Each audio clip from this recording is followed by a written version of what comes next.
suis ravie de vous retrouver dans une vidéo produit terminé. Ça faisait peut-être un trimestre que je ne l'avais pas fait, ou moins, je sais plus. Bon bref, c'est parti. Alors tout d'abord, on a terminé un shampoing Head & Shoulders. Donc shampoing anti-pelliculaire, lisse et soyeux, cheveux doux, des racines aux pointes. Alors je sais qu'on l'a beaucoup utilisé avec Angelina et je crois tout le monde en fait finalement. Et il sent très très bon. Ah oui, il sent vraiment très très bon. Il était bien, est-ce qu'on le rachètera? Sûrement. Pas maintenant parce que j'utilise d'autres shampoings, mais on l'avait bien aimé. De chez Saforel, le soin lavant ultra hydratant pour la toilette intime et corporelle, usage quotidien, sans savon, à la bardane, sans parabènes, testé sous contrôle médical, enrichi à l'aloe vera, hydrate et apaise les peaux sèches. Et je l'ai déjà dit, alors c'est vrai que ceux qui me suivent souvent, peut-être que je vous saoule, mais j'adore ce produit pour l'hygiène intime, c'est vraiment mon préféré et c'est une odeur que j'apprécie beaucoup. Et je dis bien, c'est le soin lavant ultra hydratant parce qu'il y a aussi, je crois, le soin lavant tout court, mais c'est pas du tout pareil. Il est vraiment indispensable, j'ai envie de dire. Parce que quand je n'utilise plus ce produit, souvent je me fais soit des infections urinaires ou c'est moins confortable au niveau de l'entrejambe. Voilà, je sais pas comment dire autrement. Hein. Bref, j'adore ce produit. Alors je l'ai déjà racheté, mais il n'est pas encore commencé parce que je suis en train de tester un autre gel intime avec qui j'ai eu un doute au début, mais finalement il est très bien. Donc je vous en reparlerai ultérieurement. Mais oui, lui, il est déjà racheté et dès que j'ai fini l'autre que je suis en train de tester, je le réutilise. C'est mon préféré des nettoyants intimes. Je l'adore. Mais je dis bien, hein, c'est bien le ultra. Au niveau maquillage, alors c'est très rare que je termine des produits maquillage. Donc c'est assez important pour être souligné. Donc l'effaceur yeux de Maybelline qui est un anti-cerne et un correcteur finalement. Enfin, il y a surtout marqué anti-cerne, mais moi je l'utilise aussi en tant que correcteur. Enfin surtout en tant que correcteur, je vais y arriver. Et ce que j'aime bien avec ce produit, alors je l'avais en beige nu, donc je vais le racheter en... Je ne l'ai pas encore racheté, mais je vais le racheter, c'est sûr. Ce que j'aime bien avec ce produit, c'est que déjà, bon, il unifie ma paupière et mon cerne qui est blanc par rapport au reste de mon visage. Mais il corrige bien, c'est-à-dire que j'en mets donc sous les cernes et un petit peu aussi sur mes rougeurs ici, un petit peu sur le front, sur le nez et sur le menton. Et ce que j'ai remarqué, c'est pas indiqué, mais moi je trouve ça très bien, c'est qu'en fait il floute les pores. Donc en fait c'est un peu un truc magique ce correcteur, donc moi je l'adore. En plus je crois qu'il ne coûte pas très très cher et il m'a duré quand même assez longtemps, mais finalement pas si longtemps que ça.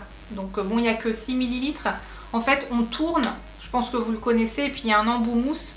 Donc que certains diront n'est pas hygiénique. Mais bon, à partir du moment où on a une bonne hygiène et puis qu'on vient de se nettoyer le visage et de mettre sa crème hydratante, bon bah à part mettre de la crème hydratante, je vois pas où est trop le problème. J'ai pas eu de problème de boutons ou de choses comme ça.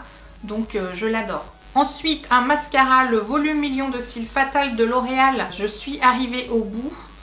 Et c'est rare hein, pour moi d'arriver au bout d'un mascara, mais bon maintenant il est vraiment tout sec. Puis c'est vrai que je l'ai énormément utilisé, si vous avez suivi dans mes vidéos maquillage depuis un an on va dire, je l'ai énormément utilisé, sachant que j'en ai un deuxième et que je viens de le réouvrir, parce que bon j'en ai utilisé d'autres hein, entre temps, et je l'adorais. Du coup j'en ai un tout neuf là que je réutilise et je savais que je l'aimais beaucoup. Mais du coup, voilà, je vois pourquoi. Bah d'ailleurs, je l'ai mis, enfin c'est pas celui-là, mais l'autre que j'ai mis aujourd'hui. Et je trouve vraiment, je l'adore. Voilà, il fait des longs cils, bien noirs, séparés. Je l'aime bien. Voilà. Ensuite, un dentifrice. Je crois que je vous l'ai déjà présenté plusieurs fois. C'est le Colgate Max White One. Sachant que moi, je ne l'utilise plus. Alors là, il y en a encore un qui est en activité, mais je sais même pas s'il y a quelqu'un qui l'utilise finalement. Parce que j'avais eu un autre dentifrice par ma dentiste, Sanogil, Sensodine, je sais plus, je les confonds tous les deux. Mais en ce moment, je teste un autre dentifrice bio à la menthe que j'aime beaucoup finalement. Donc celui-ci, donc il y en aura peut-être un autre dans les produits terminés parce qu'il y en a un qui est ouvert. Mais je pense pas le racheter après. Je crois qu'il était trop agressif pour nos dents. Botanicals Fresh Care, le shampoing à la coriandre. pour les cheveux fragiles. Ça, c'est un shampoing que j'avais eu quand j'avais été à la soirée Botanicals. J'avais fait un vlog de cette soirée, c'était chouette d'ailleurs, c'était très bien. C'est un peu amour-haine ce shampoing. Alors déjà, il a une odeur très particulière. C'est vraiment une odeur pas commune, mais que finalement, quand je la sens, finalement je l'aime bien. Vous savez, ça fait comme une sorte de... C'est une odeur qui correspondait du coup à une période de ma vie, parce que je l'ai utilisée jusqu'au bout, hein, donc, et qui ne ressemble à aucune autre odeur. Mais je pense que ça peut pas plaire à tout le monde, c'est indescriptible, désolée. Et sinon, au niveau usage, il faisait pas mousser énormément les cheveux, ce qui peut déranger éventuellement. Si, il faisait mousser celui-là. Ah merde, je sais plus. Parce qu'il marque sans silicone, sans parabènes, sans colorant. Il y a d'autres trucs qui sont pas... Il y a des sulfates, des choses comme ça. Donc si, je pense qu'il devait mousser. Ah mince, il est fini depuis trop longtemps pour que je m'en rappelle maintenant. Alors du coup, la question c'est est-ce que je vais le racheter? Je sais pas. C'est vrai qu'il a une odeur bizarre. Donc je sais pas. Par contre, pour les cheveux fragiles, c'est vrai qu'il m'a fait... il m'a bien entretenu mes longueurs pendant très longtemps. Donc je pense qu'il faut l'essayer et se faire son propre avis. Parce que je vais pas vous dire allez-y, essayez-le. Allez le sentir déjà. Je pense que c'est la première chose à faire. Parce que après vous avez quand même cette odeur là dans les cheveux. Donc voilà, à essayer. Bon, je continue avec un autre shampoing. Celui-ci ça faisait très longtemps qu'on l'avait. Et donc c'est le shampoing Eugène Perma de la collection Nature by Cycle Vital. Qui est aux huiles d'argan, d'Abyssinie et de macadamia, qui sont des huiles exceptionnelles, et il est sans parabènes. Alors ça, je l'avais eu par Guiran, de mémoire. Oui, c'était ça, c'était par Guiran. Je vous mettrai le lien aussi ici, parce que j'avais fait un article. Et en fait, j'avais conclu au moment de cet article en disant ce shampoing est sûrement très bien pour les personnes aux cheveux secs, mais pas pour ceux qui ont une racine grasse comme la mienne. Et donc, je l'avais laissé un petit peu de côté. Et cet été, vu que c'était l'été qu'on partait en vacances, je me suis dit tiens, on va l'emmener, comme ça on aura que celui-ci, on sera obligé de le finir.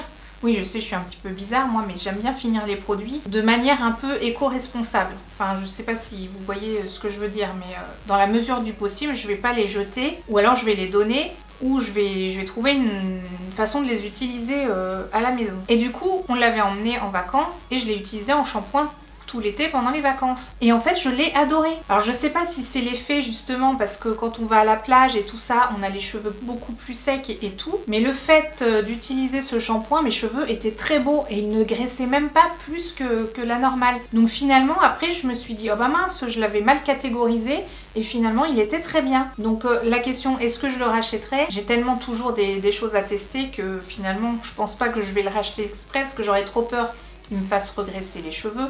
Mais finalement, je l'avais très bien aimé. Et il sentait l'huile d'argan. On passe à un gommage de chez Lavera. Gommage purifiant toute peau au ginkgo biloba et perles de jojoba. Alors, et il est bio. Donc bah oui, c'est Lavera. Alors ça, je m'en rappelle, je l'avais acheté lors de une précédente commande Easy Parapharmacie. Je le repose parce qu'il est tout mouillé. Parce que, enfin... Vous savez pas forcément, mais moi régulièrement, je prends le gommage de chez Bioderma de la gamme Sebium. C'est celui vers qui, d'ailleurs je l'ai racheté dernièrement, parce que je finis toujours par y revenir, je l'aime beaucoup. Et celui-ci, je me suis dit, bon voilà, c'est un gommage toute peau, il est bio, c'était pour tester. Et en fait, il a des espèces de gros grains qui se mélangent pas forcément bien avec le reste de la texture. Et enfin, je veux dire, en guise de gommage, ça ou rien, j'ai pas l'impression que ça me gommait vraiment le visage. Donc en fait, j'ai pas spécialement apprécié l'utiliser, mais voilà, je l'ai quand même terminé, c'est ce que je disais, je finis quand même les produits dans la mesure du possible, avant d'en racheter d'autres et d'en utiliser d'autres. Et ça n'a pas été, super concluant pour moi en tout cas. Donc non, je le rachèterai pas. Et on termine, dernier produit, avec le gel moussant Créaline DS+, de chez Bioderma, qui est un nettoyant apaisant assainissant dermobreveté pour les peaux sensibles associant irritation, rougeur et squame, visage et corps. Et en fait, quand j'avais acheté ce produit, je m'étais trompée parce que DS+, ça veut pas du tout dire ce que je pensais, c'est-à-dire dermosensitive. Je sais pas pourquoi je me suis mis ça dans la tête. Je m'étais dit, voilà, c'est pour les peaux sensibles, parce que la gamme Créaline, c'est pour les peaux sensibles.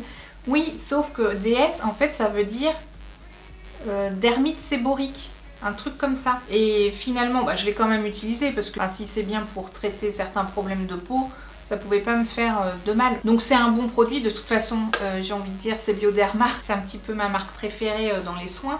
Donc en plus c'était 200 ml. Bon, heureusement, je suis pas forcément toute seule à l'utiliser, mais du coup, j'ai mis du temps parce que je l'utilisais que sur le visage. Bon, bah voilà. Et voilà, j'en ai terminé avec cette petite vidéo produit terminé. Dites-moi dans les commentaires quels sont les produits que vous avez déjà utilisés et puis ce que vous en avez pensé, si vous avez plus ou moins le même avis que moi, ou ceux que vous me conseilleriez d'utiliser dans ces gammes de produits. Si vous avez aimé, comme d'habitude, n'hésitez pas à mettre un petit pouce en l'air. Et si vous n'êtes pas abonné, vous pouvez cliquer sur s'abonner, c'est totalement gratuit. Et en attendant, je vous dis à bientôt dans la prochaine vidéo. Ciao!